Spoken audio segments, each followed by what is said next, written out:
Hello guys. कैसे हो आप सब? Let's chit chat. आज कुछ सिखाने रही हूँ, आज हम बात करने वाले हैं। आज रिसेंटली ना मुझे किसी ने पूछा था कि मैम आप डिजाइनिंग कैसे करते हो, आपका प्रोसेस क्या है। तो आज हम इसी बारे में बात करने वाले हैं कि मेरा प्रोसेस क्या है, मैं डिजाइनिंग करती कैसे हूँ। तो शायद ये बहुत सारे लोगों को बहुत बोरिंग लगने वाली है वीडियो, लेकिन जो डिजाइनर्स हैं, आर्किटेक्ट्स हैं, अभी काम कर रहे हैं, पढ़ रहे हैं, उनके लिए बहुत ज़्यादा ज़रूरी हो सकती है। अगर है तो देखना, वरना मत देखना, कोई ज़बरदस्ती नहीं है। तो स्टार्ट करते हैं। गाइस, प्रोसेस ना मेरा और आपका किसी भी डिज़ाइनर का सेम नहीं हो सकता, बिकॉज हम सबका ना अपना एक स्टाइल है डिज़ाइन करने का। तो जो स्टाइल है वो आप स्टाइल कभी कॉपी नहीं कर सकते हो, एंड जो स्टाइल है उसी के थ्रू आपका एक प्रोसेस बन जाता है। फॉर एन एग्जाम्पल ना, हम नॉर्मल डेली उससे कपड़े पहनते हैं, सपोज ब्लू शर्ट पहनी है, एंड किसी को ब्लू के साथ ब्लैक पसंद है, तो किसी को ब्लू के साथ ब्राउन या फिर बेज पसंद है। तो जो ये कॉम्बिनेशन है ना, कलर के कॉम्बिनेशन, ये आपको रिफ्लेक्ट करते हैं। तो सेम वे डिजाइनिंग में भी ना, जो ये कलर्स हैं, आपका सिलेक्शन, आपका मूड बोर्ड, आपके कलर्स, ये आपको रिप्रेजेंट करते हैं एज अ डिजाइनर। तो इसलिए ना, कभी भी दो डिजाइनर सेम नहीं हो सकते। किसी के लिए ब्लू के साथ ब्लैक बेस्ट जाएगा और किसी के लिए ब्लू के साथ बेज सही जाएगा। तो दो डिजाइनर्स का यहाँ पे थोड़ा सा ऊपर नीचे रहता है। अब मैं काम कैसे करती हूँ, तो ऑफकोर्स हर क्लाइंट ना अलग होता है। हर क्लाइंट में अलग अलग चीज़ें होती हैं, अलग अलग कुछ सीखने को मिलता है, अलग अलग अपॉर्चुनिटीज होती हैं। हर क्लाइंट सेम तो नहीं होता, लेकिन मेरा प्रोसेस हमेशा सेम रहता है। बिकॉज ना, जिस दिन अगर आप अपने प्रोसेस से हिल गए ना, आपकी डिजाइनिंग की जो स्किल है, जो पावर है, आपने वो हिला दी। बिकॉज ना, आप कॉन्स्टेंट हो। जो क्लाइंट्स हैं वो आएंगे जाएंगे, आएंगे जाएंगे, लेकिन आपको अपना प्रोसेस चेंज नहीं करना है। बिकॉज आप यहाँ पे परफेक्ट हो, आपका जो प्रोसेस है आप उसमें मास्टर हो। क्योंकि अगर आपने ना किसी और के प्रोसेस को अपनाना चाहा ना, तो जो आपका प्लस पॉइंट है आप कहीं ना कहीं वो खो दोगे। तो इसलिए ना, क्लाइंट कैसा भी हो, अच्छा बुरा कैसा भी हो, तो आपको अपना प्रोसेस चेंज कभी भी नहीं करना है। तो मेरा प्रोसेस क्या रहता है, सपोज हमारी फर्स्ट मीटिंग हुई, मैंने जितना उससे पूछना मैंने उससे पूछ लिया कि सबसे सबसे ज़्यादा ज़रूरी होता है उसका टेस्ट। बिकॉज टेस्ट से ना बहुत सारी चीज़ें डिपेंड करती हैं। अब टेस्ट कैसा, कि यार इंटीरियर तो करवा रहा है, लेकिन लुक पसंद क्या है। डार्क कलर्स पसंद है, लाइट शेड्स पसंद है, मॉडर्न लुक चाहिए, कंटेम्प्रेरी लुक चाहिए। बिकॉज अगर ये चीज़ क्लियर नहीं है, तो जो आपका फर्स्ट स्टेप होगा ना, आप उसमें फेल हो जाओगे। तो इसलिए आपका फर्स्ट स्टेप हमेशा होना चाहिए कि जितनी आप रिक्वायरमेंट्स हैं, जितने उसके चीज़ें माइंड में हैं, आप उससे वो निकलवा पाओ। और ये निकलवाओगे कैसे? जितने आप क्वेश्चंस पूछोगे ना, जितने वो आंसर्स देगा आपको, आप उतने ज़्यादा अंडरस्टैंड करते जाओगे कि उसकी रिक्वायरमेंट्स क्या है, उसकी चॉइसेस क्या है, एंड उसको पसंद क्या है, उसका स्टाइल क्या है। तो क्लाइंट के साथ बात करना ना बहुत ज़्यादा इंपॉर्टेंट रोल प्ले करता है। एंड गाइस, क्लाइंट के ऊपर आपकी पावर। कभी भी ना ऐसा ना हो कि यार, सपोज ना एक क्लाइंट है, उसको चाहिए ब्लू के साथ ग्रीन, बट यू नो कि बहुत गंदा जाने वाला है, अच्छी लुक नहीं आएगी, बहुत जोकर टाइप का घर बन जाएगा। एंड आप उसको कन्विंस नहीं कर पा रहे हो कि ब्लू के साथ ब्लैक ही लो या बेज ही लो। तो आपने ना वो लड़ाई हटाने के लिए आप मान गए, ब्लू के साथ आपने ग्रीन कर दिया। लेकिन यहाँ पे ना, आपको अपनी पावर कभी भी नहीं छोड़नी। एट द एंड क्या होगा, क्लाइंट जाएगा तो सही, ठीक है, नेक्स्ट आ जाएगा, लेकिन अगर आपने अपनी पावर छोड़ दी ना, तो हमेशा आपके माइंड में वो चीज़ रहेगी कि यार मुझसे ना यहाँ गलती हुई थी, ये गलती मुझे नेक्स्ट प्रोजेक्ट में नहीं करनी है। तो इसलिए ना, अपनी पावर कभी मत छोड़ना, चाहे क्लाइंट कैसा भी हो। बिकॉज अगर ना आपको लगता है कि क्लाइंट गलत है, नहीं मान रहा, तो ठीक है, जाने दो। बिकॉज क्लाइंट तो दूसरा आ जाएगा, लेकिन आपकी जो पावर है, जो आपका प्लस पॉइंट है, वो आप दूसरा नहीं लेके आ पाओगे। इसलिए ना, अपनी पावर को हमेशा अपने पास ही रखना। आई थिंक बहुत ज़्यादा बोरिंग हो रही है ये वीडियो, बट ठीक है, हम बात कर रहे हैं इस टॉपिक के ऊपर। एंड देन सेकेंड स्टेप में आता है आपका लेआउट।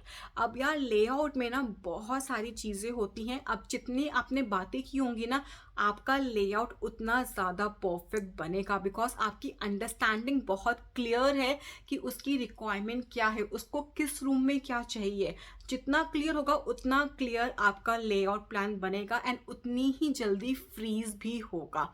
तो अक्सर ऐसा होता है ना कि फर्स्ट टाइम में लेआउट फिर तो वो खुशी बहुत अलग होती है। लाइक या वो सारे डिज़ाइनर्स हैं, जितनी जल्दी चीज़ें फाइनल होती है उतना खुश इंसान होता है। तो वो सबका साथ सेम चीज़ है, चाहे कितना बड़ा एक्सपीरियंस क्यों ना हो एंड चाहे किसी की स्टार्टिंग क्यों ना हो।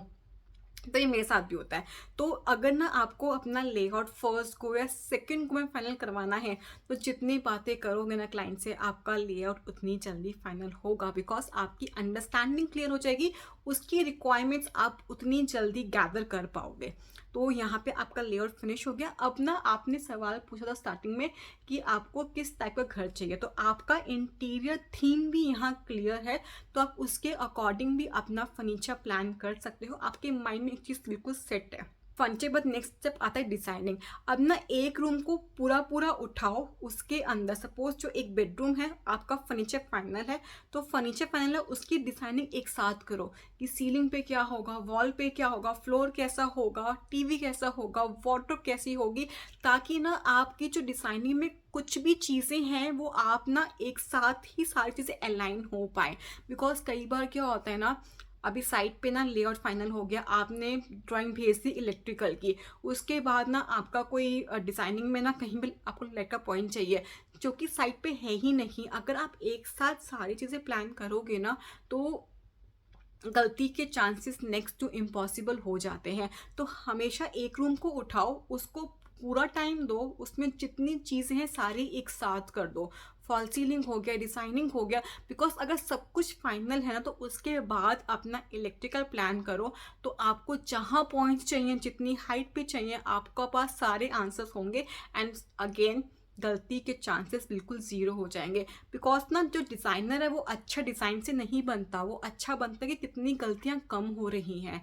बिकॉज जो गलतियाँ साइट पे दिखती हैं ना, तो जो आपके क्लाइंट्स हैं उनको वो नज़र आती है। ड्राइंग्स पे गलती है भी ना, तो उन्हें वो कभी समझ में नहीं आई, बिकॉज उनको ड्राइंग्स के बारे में कुछ पता ही नहीं है। तो इसलिए ना ड्राइंग सिर्फ आपके लिए और आपकी लेबर के लिए है। क्लाइंट को तो वो दिखेगा जो आप उनको ऑन साइट बना के दे रहे हो, तो वहाँ पे गलती के चांसेस बिल्कुल ज़ीरो होंगे, ताकि आप अपना पेपर वर्क इतना स्ट्रॉन्ग कर लो ना कि वहाँ पे गलती हो ही ना। तो इसलिए ना आपको डिज़ाइनिंग ना स्टेप बाय स्टेप करनी है।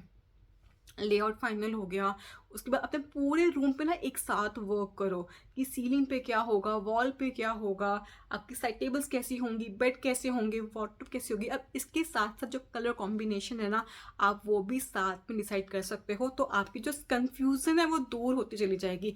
गाइस कलर्स में ना एक बार गलती होगी, दो बार गलती होगी, लेकिन तीसरी बार ना आप अपने आप गलती नहीं करोगे। एंड कलर्स के लिए सबसे बेस्ट है 3Ds। आप 3D देखो तो आपको अपने आप समझ में आया कि क्या चीज़ अच्छी क्या चीज़ अच्छी नहीं है। तो कलर्स में तो बेस्ट है कि 3Ds पे जितनी R&D करनी है कर लो, एंड जितना सोचना उतना सोच लो। आपका मोटो क्या होना चाहिए, जो 3D में दिख रहा है ना वही आपको साइड पे निकालना है as it is. And guys अगर आपने सब कुछ प्रोसेस वाइज किया ना, तो अब आपको ये भी पता है कि सीलिंग पे कौन सी लाइट का पॉइंट कहाँ आना है, आपको एग्जैक्टली फोकस कहाँ चाहिए एंड लाइट कहाँ चाहिए। तो ना स्टेप बाय स्टेप जब आप डिजाइनिंग करते हो ना, तो आपकी जो रिक्वायरमेंट है, जो अंडरस्टैंडिंग है, वो बहुत ज़्यादा क्लियर हो जाती है। तो आई डोंट नो कि आप कैसे काम कर रहे हो, but that's the my process. मैं स्टेप बाय स्टेप ही चलती हूँ। आई डोंट वांट ना, मुझे वैसे क्लाइंट्स बिल्कुल नहीं पसंद जो आए कि मैम आज मैं आऊँ, मुझे कल पूरा रूम चाहिए। No, it's a big no, because designing है, टाइम लगेगा, यू हैव टू वेट। मुझे सोचना है पहले, फिर मुझे ड्राइंग पे काम करना है, फिर मुझे 3D बनवाना है। It's a long process. तो अपने प्रोसेस को, अपनी पावर को कभी भी पीछे हटने मत दो। Trust me, I don't know कि अभी ऑनलाइन क्या है क्या नहीं, लेकिन जो रियल क्लाइंट्स होंगे ना, they are happy with you. So guys that's all for the video. I think बहुत बोरिंग वीडियो है, आपको पसंद भी नहीं आएगी, बट कुछ चीज़ें थी जो मुझसे बहुत लोगों ने पूछी, तो आई वॉन्ट कि मैं आपकी हेल्प कर पाऊँ। तो जितने भी डिज़ाइनर्स देख रहे हैं, आर्किटेक्ट्स देख रहे हैं, या फिर जो बच्चे हैं जो पढ़ रहे हैं अभी डिज़ाइनिंग के बारे में, उनके लिए आई थिंक कहीं ना कहीं यूजफुल होगी। अगर है तो कमेंट ज़रूर करना। Thank you guys for watching. मेरे को थैंक यू।